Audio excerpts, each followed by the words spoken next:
তো নমস্কার বন্ধুরা, ওয়েলকাম টু ইউনিক স্পোর্টস। আমরা গতকাল দেখেছি কলকাতা একটা দুর্দান্ত পারফরমেন্সের মাধ্যমে সানরাইজের মতো ভয়ানক টিমকে মাত্র 159 রানে আটকে দিয়েছিল এবং দুর্দান্ত লেভেলের ব্যাটিং করে তাদেরকে হারিয়ে দিয়েছিল মাত্র 13 ওভার 4 বল খেলে। তো বন্ধুরা বুঝতেই পারছো, যেই টিমের 200-র উপরে রান করা কোনো ব্যাপারই ছিল না, যেই টিমের 150 রান চেস করা কোনো ব্যাপারই ছিল না, যারা মোটামুটি 8-9 ওভারেই 170 টার্গেট কমপ্লিট করে নিত, সেই টিমকেই কলকাতা কালকে 159 রানে আটকে দিল এবং মাত্র 13 ওভার 4 বলেই তাদেরকে হারিয়েও দিল। তো বন্ধুরা বুঝতেই পারছো যে কলকাতার ফর্ম এখন কোন লেভেলে রয়েছে। গৌতম গম্ভীর আসার পরে কলকাতা পুরোপুরি পরিবর্তন হয়ে গেছে। তো বন্ধুরা শ্রেয়াস আইয়ারকে নিয়ে কতগুলো কথা শুনতে পাচ্ছিলাম যে এইবারে আইপিএলে তিনি অতটা ভালো খেলতে পারছেন না, বাট গতকাল ম্যাচেই তিনি দেখিয়ে দিয়েছেন যে যখন ইচ্ছা তিনি 6 মারতে পারেন, 4 মারতে পারেন এবং তার স্ট্রাইক রেট 200+ নিয়ে যেতে পারেন, কারণ কালকে অনবদ্য পারফরমেন্স করেছেন তিনি।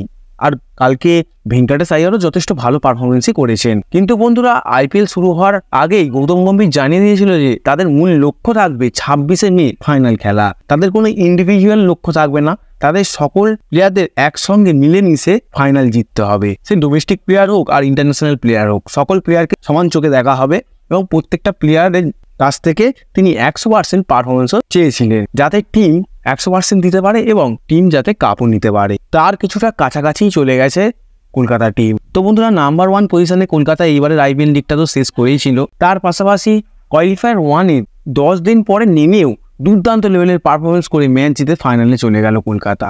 বলা যেতেই পারে যে এই বছরের আইপিএলের কলকাতার সবচেয়ে বেস্ট পারফরমেন্স ছিল, বোলিংয়ের দিক দিয়ে বলো বা ব্যাটিংয়ের দিক দিয়ে বলো। তো বন্ধুরা কলকাতাকে দেখেই মনে হচ্ছে যে কলকাতা প্রচুর একটা কনফিডেন্স টিম, আর কলকাতার খিদে রয়েছে ফাইনাল জেতার, ট্রফিটাকে লিফট করার। সেটা কলকাতার টিমকে দেখলেই বোঝা যাচ্ছে, আর এই কনফিডেন্সটাই কলকাতাকে ফাইনালে অনেকটাই সাহায্য করবে।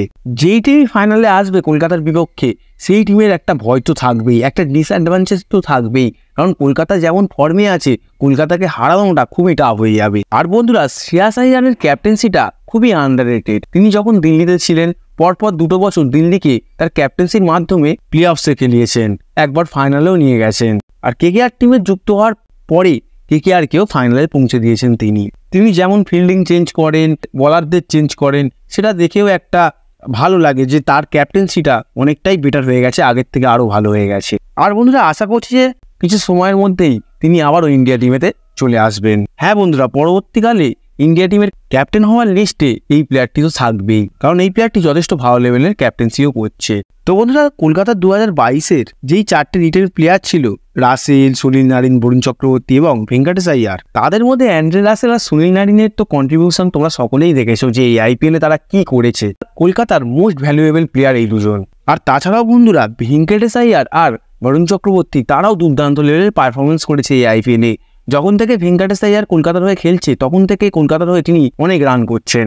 আর বরুণ চক্রবর্তী কথা বাদই দাও, তিনি তো দুর্দান্ত লেভেলের বোলিংয়ের মাধ্যমে অনেক বড় বড় উইকেটও নিয়েছেন কলকাতার হয়ে। দেখো বন্ধুরা যেই টিমই আসুক, আরসিবি, সানরাইজ, রাজস্থান, সেই টিমেরই কলকাতাকে হারাতে গেলে অনেকটাই কষ্ট করতে হবে। আর পার্সোনালি বলতে গেলে আমি চাই যে আরসিবি আসুক, তার মূল কারণ হচ্ছে একদিকে গম্ভীর একদিকে বিরাট, তো দেখতে বেশ মজা আসবে। সানরাইজ আর রাজস্থানের সাথে কলকাতার অতটাও পারফরমেন্স হবে না ভালো। সানরাইজ আর রাজস্থানের সঙ্গে কলকাতার খেলাটা দেখতে অতটাও মজা আসবে না যতটা আরসিবির সাথে কলকাতার ফাইনাল দেখতে মজা আসবে।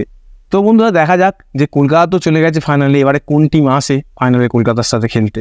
আর আজকে ভিডিওটা এতটুকুই, ভালো লাগলে লাইক করো আর চ্যানেল নতুন হলে সাবস্ক্রাইব করে দাও।